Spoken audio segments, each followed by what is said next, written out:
ఆహార దీక్ష చేస్తున్న శిబిరం మీద డైరెక్ట్గా వచ్చి దాడి చేశాడు, పీకేశాడు. శభాష్ అని ఉంటాడు అనుకుంటున్నాడు చంద్రబాబు.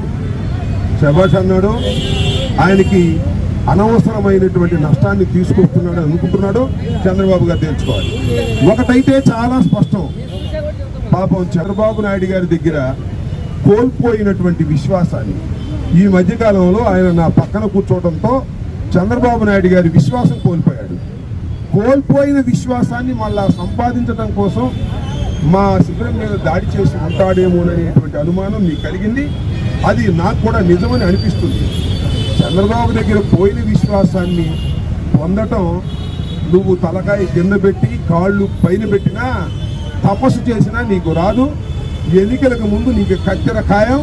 బోండా గారు గుర్తుపెట్టుకోండి, ఇది చాలా తప్పు. ప్రజాస్వామ్యంలో ఎవరైనా ప్రజాస్వామ్యంలో పర్మిషన్ లేకోకుండా నిరాహార దీక్ష చేస్తుంటే అది చూసుకోవలసింది పోలీసులు, అంతే తప్ప స్థానిక శాసనసభ్యులు కాదు.